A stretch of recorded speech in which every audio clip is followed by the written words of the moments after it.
Saludos a todos, hermanos. Lo que vamos a ver en esta mañana es una actualización de la enseñanza sobre el último jubileo. Si bien es cierto, hemos encontrado elementos que nos van a dar más claridad en establecer como el fin del año del sexto día y comienzo del séptimo día milenial, el 26 de septiembre del 2031. ¿Por qué en ese día de Shabbat comienza el milenio? ¿Por qué hemos llegado a esta conclusión? ¿En base a qué, no? Primero hay que tomar en cuenta la Torá. La Torá, como habíamos explicado, ya está por demás en Levítico 25, a partir del verso 8, nosotros podemos ver cómo se establecen los años semitas y los jubileos. ¿Qué sucede en este tiempo, no? Y por eso es que nosotros vamos a tomar una relación con un hecho histórico que está documentado en algunas enciclopedias no religiosas, sino en la enciclopedia de la historia, la Encarta, por decir algo. Es una enciclopedia que tiene solo datos históricos, que recoge la historia no de la fuente hebrea, sino de la fuente donde cada imperio narró su historia a su manera, de la manera de sus escritos, compiló a través de grandes pensadores que se hicieron famosos o historiadores que recogieron la historia de cada imperio. Entonces ahí hay un paralelismo perfecto con la historia que nosotros sabemos. Por ejemplo, el caso de el cautiverio en Babilonia de las tribus de Judea, que se debe a un proceso de juzgamiento del Eterno para hacer cumplir su palabra, los 70 años que se tenía que hacer parar la tierra por los 490 años que la casa de Judá, después de la división del reino, no hizo celebración del año Shemitah, del año de descanso.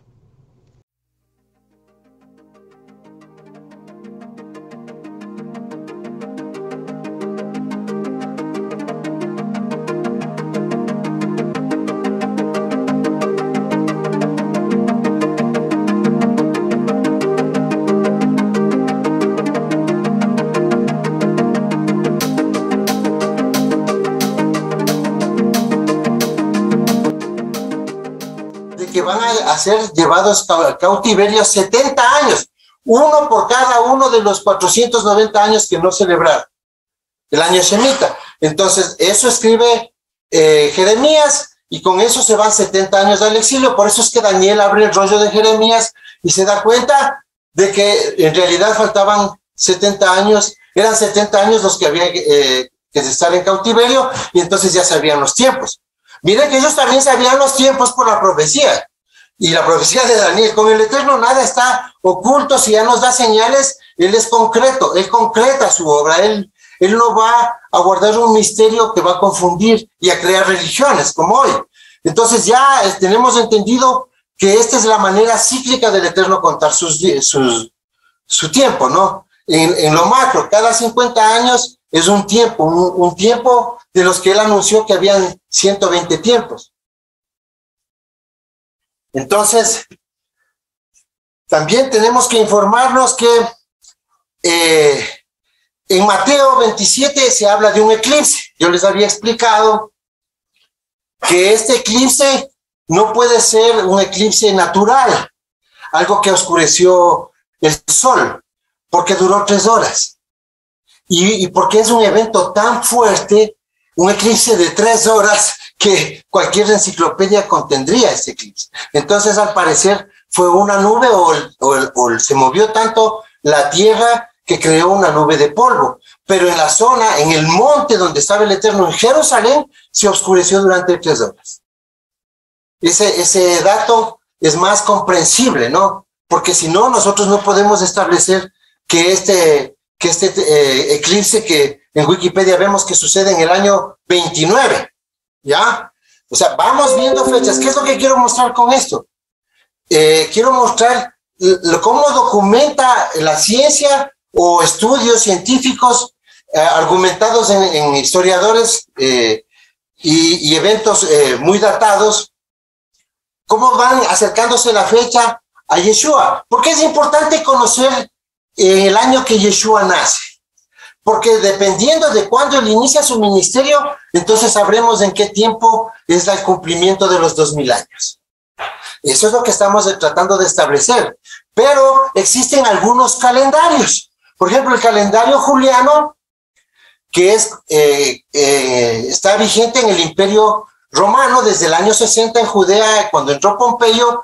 El calendario juliano se puso como calendario oficial, de los actos oficiales. Yeshua nace dentro del sistema romano, entonces se puede tener uno de los elementos que necesitamos para crear este entendimiento, y es un testimonio que va a ayudar para establecer el tiempo en que va a venir Yeshua, el tiempo de la segunda venida y reino, obviamente, y cuándo comienza el milenio, porque somos la última generación. Este estudio es necesario, no podemos seguir en religión, no podemos seguir en religión. Vamos a ver que si por ahí con una falla de un año más o menos, nosotros vamos a establecer el día de la venida de Yeshua por las fiestas y por los tiempos y por los calendarios y por lo que data la historia, ¿no? Entonces, ya tenemos que ese gran eclipse, la enciclopedia judía probablemente lo borró. Eso es lo que se dice. ¿Por qué? Porque eso habla directamente del Evangelio de Mateo, ¿no? Pero tenemos otros documentos arqueológicos como la piedra de Poncio Pilatos. Muchos judíos de la casa de Judá, judaísmo ortodoxo, muchos han tratado de negar la existencia de Pilatos, pero como es del Eterno, tan maravilloso, en los años 60 del siglo pasado aparece una piedra en Cesarea donde se narra la historia de Pilatos. El historiador Tácito también habla de Pilatos. También se narra el tiempo de Pilatos, quien es nombrado por Tiberio, el reinado de Tiberio. Vamos a ver solo paralelismo con la historia. Ya sabemos los tiempos de Pilatos, está registrado. Se sabe que Pilatos fue expulsado en el año 37. Fue declarado como un hombre indelicado, un mal gobernante, un mal prefecto sería, ¿no? Entonces, esto es historia. La historia de los evangelios, mal llamados evangelios de las Besorot, de Yeshua, de las buenas nuevas, lo que cuenta Mateo, Marcos, Lucas y Juan, realmente tiene un contexto histórico. El judaísmo siempre ha tratado de negar, y con negar a Yeshua, inclusive llegaron a cambiar los tiempos, ¿ya? Porque era profeta. Con antigüedades judías, tomo 11. Normalmente en Wikipedia ustedes van a encontrar que el año 36 antes de Yeshua era jubileo, cosa que no es así. Lo que me tomé el trabajo de ir a leer Flavio Josefo para encontrar ese documento, y realmente no dice así, era un año sabático. Un año sabático, o sea, no era un año jubilar. Un año sabático que sí puede haber sido, ¿no? Entonces, porque está hablando Flavio Josefo de un evento de la familia de Herodes y todo ese desastre que se creó en torno a este reinado de este ser tan malvado como era Herodes, que se metió con unas familias jasmoneas, se casó, tuvo hijos, asesinaron a sus familias. Entonces, por ahí vemos inclusive que viene el asedio a Jerusalén de parte de Herodes, y se creía que era un año jubilar, ¿no? Pero no es así. Pero este falso dato da origen a una de las teorías más perversas que ha confundido al mundo y que tiene confundido hoy al mundo. Ya en el año de 1217, Rabino Yehuda ben Ishmael, él establece como un jubileo ese año, ¿no? Entonces él hace 300 años más tarde, vemos que con esta profecía de que él dice que estamos en un jubileo en el año 1217, entonces en el año 1517 los turcos toman el control de Jerusalén. Según él, viene un proceso de devolución de la tierra, y esto no funciona así. En primer lugar, se devuelve la tierra a las 12 tribus, no a una tribu o a dos, a Benjamín, Judá más unos pocos levitas. Entonces, no funciona así, pero esto ha posicionado el mundo, y esto es donde el mundo está sucumbiendo, y nuestro camino de la restauración, que muchos llaman raíces hebreas, está dividido por esto, porque hay muchos que profetizan, inclusive diciendo, hacen libros diciendo que el gobierno de Estados Unidos es el gran salvador del mundo, y que el Israel actual que está en el Medio Oriente es obra del Eterno, cumpliendo la profecía de Isaías 66:8. Veamos que no. Según esta profecía, en 1917 los turcos dejan Jerusalén porque entran los ingleses. Los judíos, obviamente la declaración Balfour, creo que es en el 1914, ellos promocionan el regreso a la tierra. Para esto, 20 años ya, Edmond de Rothschild, el hombre más rico que ha existido toda la vida, Edmond de Rothschild compraba ya la tierra. Y él fue muy drástico con la gente que vive ahí. Pagó precios increíbles. Toda la gente que vivía en esa tierra prefería venderle. Él ya tenía planificado regresar al pueblo. Es más, él dijo que él es el regreso del pueblo. O sea, tomando atribuciones como si fuera un Mashiach, ¿no? Entonces, esto es lo que nos hacen creer. Que en 1917, cumpliendo un jubileo, los ingleses entran a Jerusalén.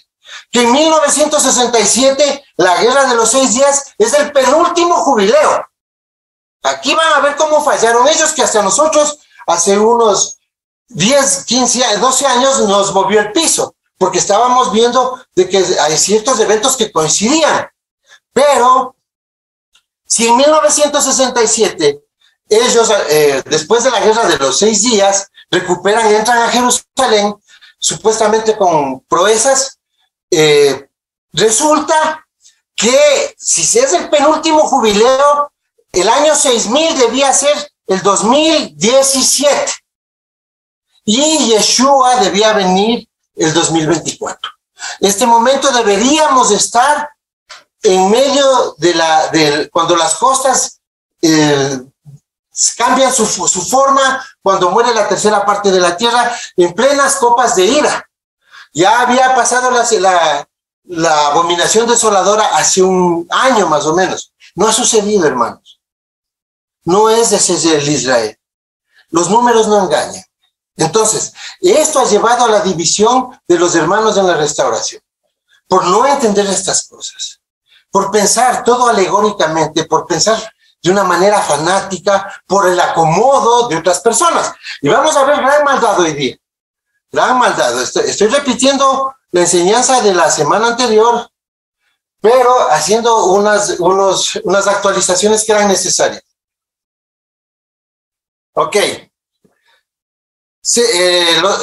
La casa de Judá, el Israel actual, el que está en Medio Oriente, quiere montar un templo. Pero resulta que han hecho pruebas del Gen Cohen. El Eterno, como tiene candados, tiene la vaca roja, tiene que para montar el tercer templo tiene que tener la forma del templo de Ezequiel del capítulo 40 al capítulo 48, cosa que es imposible que se dé hoy. ¿Por qué? Porque la topografía actual de Jerusalén es igual a la del segundo templo. Pero cuando venga Yeshua, el monte de los olivos se va a partir en dos. Probablemente una conflagración mundial.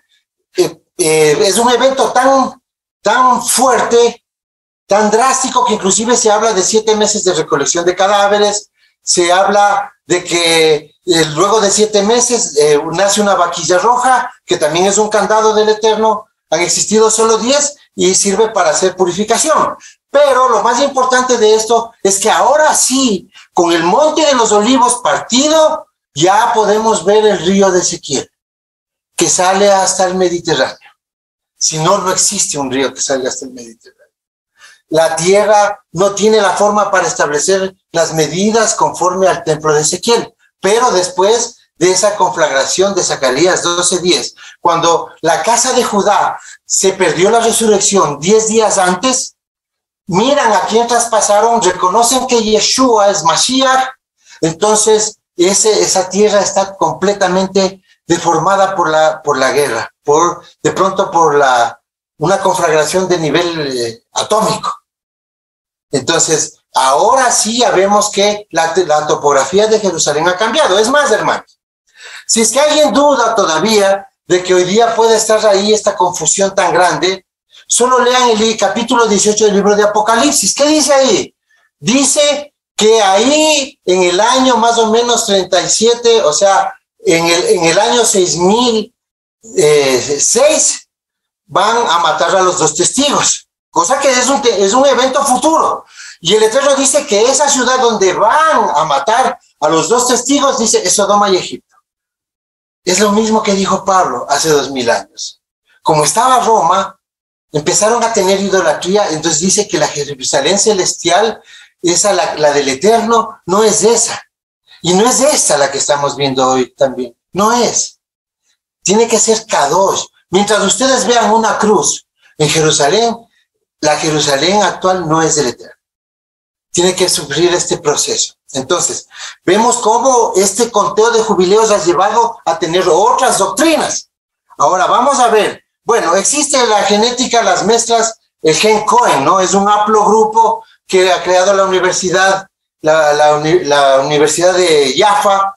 Probablemente es también un poquito con sesgo, ¿no? Porque siempre han tratado de sesgar para llevar al mundo a esta creencia, inclusive hacerse apoyar. El judaísmo se hace apoyar de cristianos por Israel. Ellos dan más de $100 millones y esto es promocionado por el Mossad, la agencia de inteligencia israelí. Estas cosas hay que saber, hermanos. Hay que saber porque tenemos que conocer cuál es el engaño. Esos sacerdotes, aunque tengan una alta probabilidad, especialmente los sefarditas, porque los de Ashkenaz, lamentablemente, como ya sabemos toda esa historia de Edom que se mezcló con soldados házaros, y luego con la nobleza negra, y luego con las órdenes de caballería, luego con las órdenes Illuminati, luego las logias masónicas, tienen mínima probabilidad de ser, al 40% de ser originales, según el haplogrupo Cohen. Pero los sefarditas son al 60%, algo más alto. Pero con el Eterno no funciona casi. Con el Eterno es o no es. Ellos tienen que ser levitas al 100% si no lo califican, aparte de los otros requisitos que se necesita para montar el templo. Bueno, ya vemos que estos engaños de esta manipulación de las fechas ha llevado a falsos profetas y a falsas profecías. Hemos visto a gente de nuestro camino en Estados Unidos, especialmente esos personajes que enseñan raíces hebreas en los Estados Unidos, que viven en Estados Unidos y que cobran diezmos en Latinoamérica, porque eso es lo que están haciendo la mayoría. Son cabezas de congregaciones al tipo cristiano, ¿no? O sea, yo te doy cobertura, como saben llamar ellos, pero dame el diezmo. Y cuando están enfermos, nadie les llama ni siquiera a darles una aspirina, hermano. Entonces, así es como le gusta a la gente. A veces el mismo pueblo, la misma ovejita del Eterno es un poquito necia. Esta gente de Estados Unidos promocionaron a este falso profeta llamado Jonathan Cahn, un judío mesiánico que hablaba de lunas, cada que ven una luna o oscurece un poquito más temprano, ellos ya están profetizando. Y así no funciona esto, hermanos. Lunas rojas, lunas azules, lunas de todos los colores. Profecías y profecías y profecías. Llegan al punto tal de decir que Estados Unidos es una nación basada en la Biblia, una nación basada en los fundamentos principales del cristianismo, cuando si supieran que Estados Unidos es una nación masónica, es una nación que tiene, la ciudad de Washington, si ustedes buscan en Google, es una nación estructurada para Moloch. Las calles muestran pentagramas muy planificados, búhos, y no se diga obeliscos. Donde ustedes vean un obelisco, y la próxima semana vamos a hacer un estudio de los obeliscos, cuando ustedes vean un obelisco, eso es Heliópolis, adoración solar, ¿no? Y este señor decía que las Torres Gemelas se cayeron porque de los musulmanes, de la pelea entre los israelitas y los buenos soldados norteamericanos es contra los musulmanes, porque del califato sale el hombre de pecado. Mentira, hermanos. El hombre de pecado tiene que salir de alguien que guarda Torah. Ni siquiera un cristiano. De ahí sale y lo montan y lo van a tratar de promocionar, principalmente el judaísmo. ¿Ya? El judaísmo, que es una religión que obviamente está promocionando que Israel ya está ahí, pero nunca buscaron a las 10 tribus, y que para ellos, los grandes dominadores, la gran bendición de los judíos es haber tenido la banca mundial, los intereses elevados, los crímenes contra la tierra, dueños de las grandes empresas petroleras, dueños de las farmacéuticas, dueños de ese asunto que nos está hoy día dividiendo hasta las familias y a la sociedad y matando a mucha gente. Eso hay que estudiar. ¿Quiénes son los dueños? Háganle un seguimiento al dinero y verán que hay alguien que dice ser judío y no lo es. Esos versos de Apocalipsis son literales. No es que quien dice ser adorador, no. Quien dice ser judío de sangre y no lo es. Porque esto es una lucha de simientes. Y la simiente del maligno se mezcló, la del Nahash se mezcló con los linajes élite. Por eso es que el 1% domina al 99% de la población y hasta el 99% ahora hace fila para que le maten. Bueno, estos son los profetas que han promocionado hermanos de nuestro camino y que le ven ustedes con una bandera de Estados Unidos y con la otra del Ecuador, con el hacha fascista y con la estrella de 6 puntas, hermanos. Eso es imposible. O sea, tenemos que despertar a esto. Sabemos cuándo va a venir el Mesías, sabemos cuándo más o menos es el año 6000, por eso tenemos que estar preparados, tenemos que velar, ser como el mayordomo fiel que está velando por la casa que le encomendaron. No es cristianismo donde probablemente venga mañana o en 100 años. No, Yeshua va a venir y viene en este tiempo y sabemos fechas. Más o menos claro por la Torá.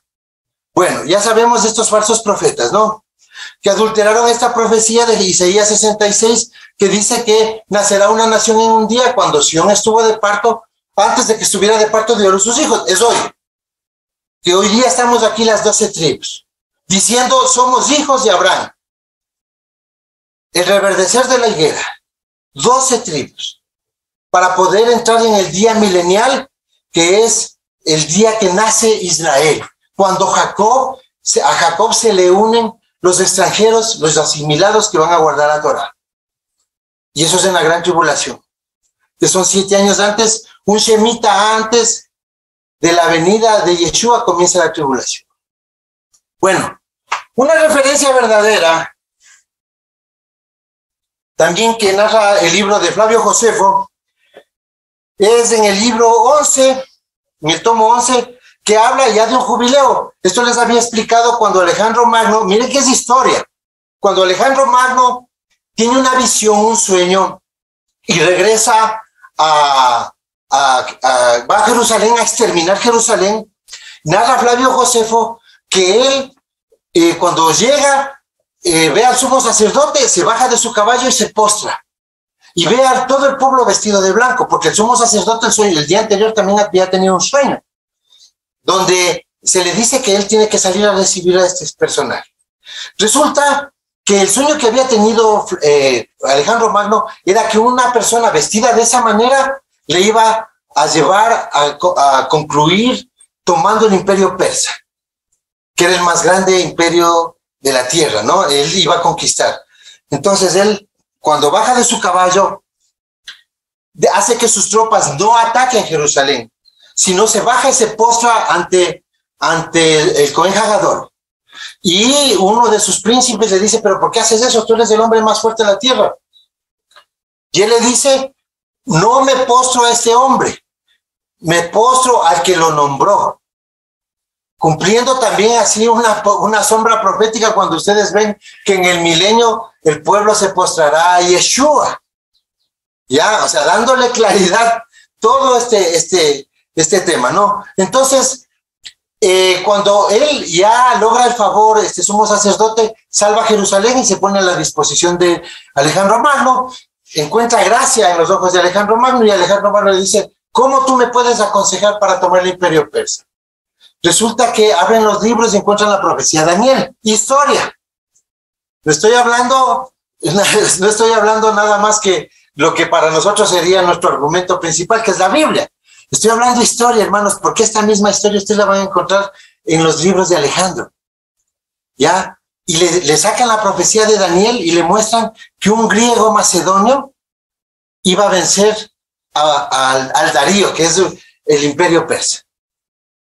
Y él coge fuerza y sucede en efecto aquello. El Eterno le devuelve el favor a Alejandro Magno y cumple y salva a Jerusalén. Bueno, entonces vemos que le dice que le pida cualquier favor. El sumo sacerdote, ¿qué le dice? No nos cobres impuestos en los años Shemitah. Esa es la vez más documentada que existe que Flavio Josefo habla del Shemitah, ¿no? Y esto es en el año 322, que tampoco sería un jubileo, no coincide con la venida del Mesías. Entonces, nosotros los que creemos en Yeshua sí sabemos cuál es el jubileo, hermanos. Ya viendo esto, ahora sí vamos a abrir calendarios, ¿no? Calendario juliano no tiene año cero.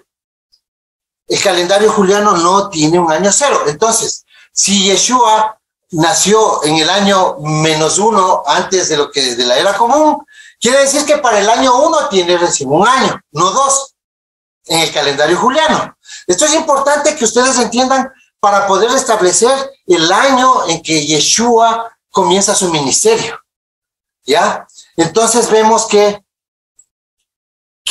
también podemos tener las cuentas de que el año 1 antes de Yeshua, específicamente cuando él debe haber nacido, es el año 753 ab urbe condita, que es la manera de decir desde la fundación de Roma, como el calendario juliano lleva los tiempos. O sea, ¿por qué digo esto? Para que ustedes sepan que no estamos extraviados.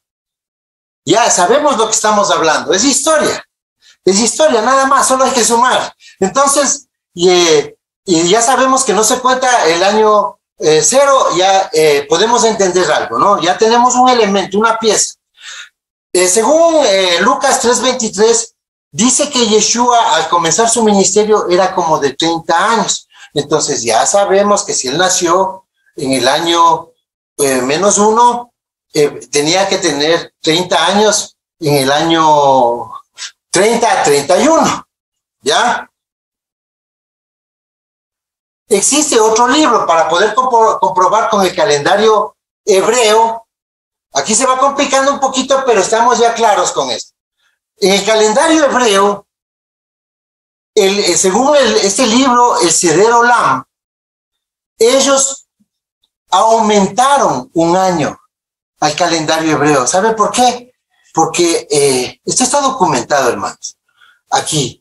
Porque este libro narra cómo la casa rabínica aumentó el año para que no coincida la muerte de Yeshua con la profecía de Daniel.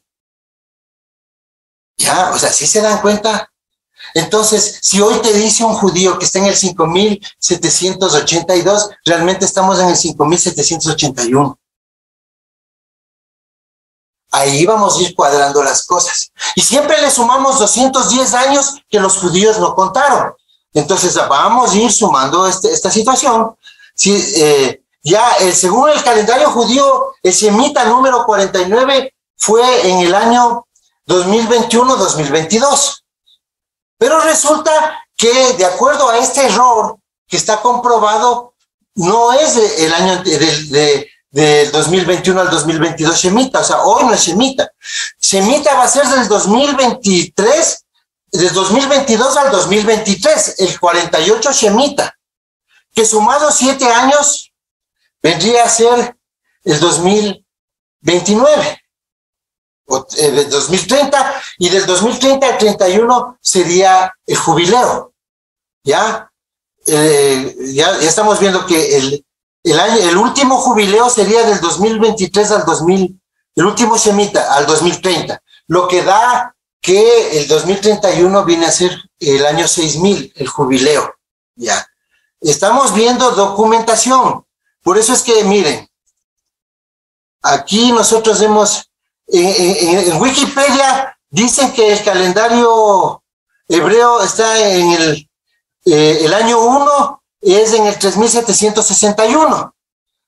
El calendario hebreo es en el 3761. Y no es así, porque ellos aumentaron un año. Entonces el año 1 sería del 3760.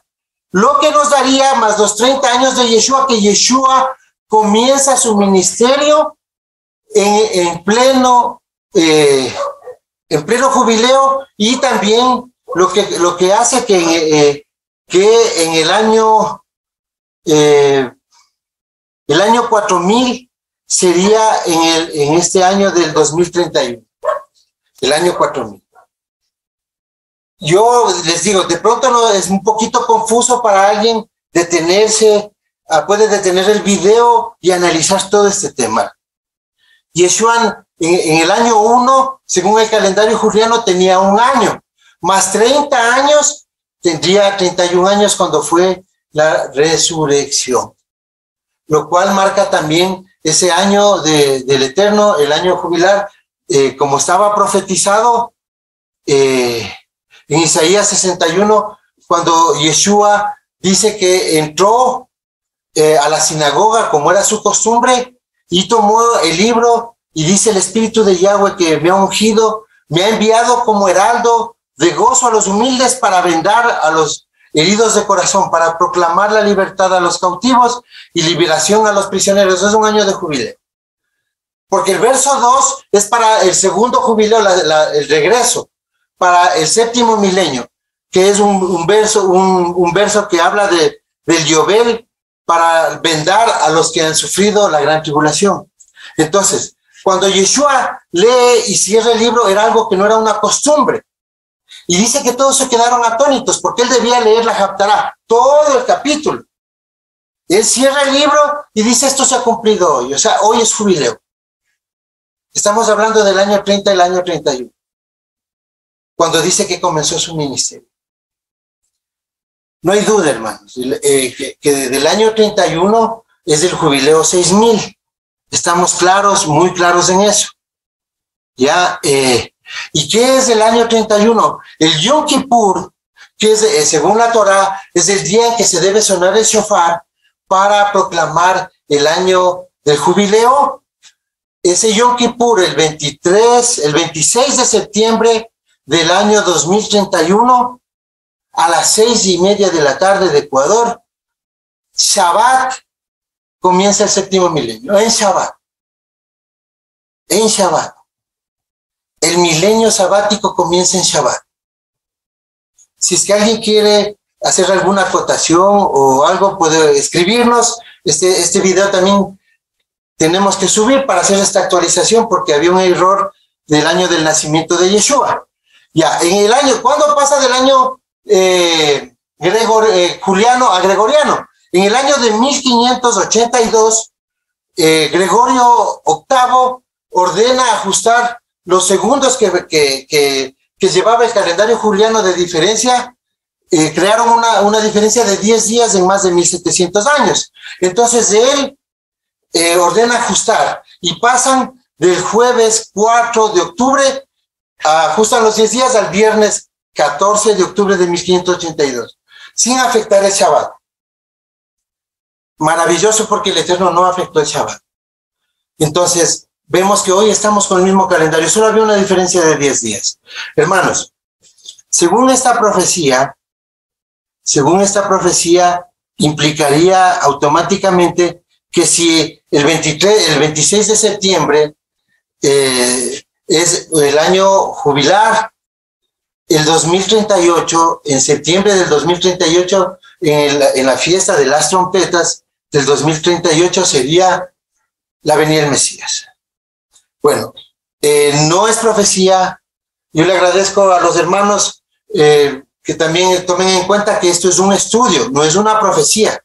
Es un estudio basado en la lógica, es un estudio basado en la historia, contando los errores también. No es que la casa de Judá nos dejó un legado de historia, de documentos. Vemos también que hubo sesgo siempre por ocultar a Yeshua como el Mesías.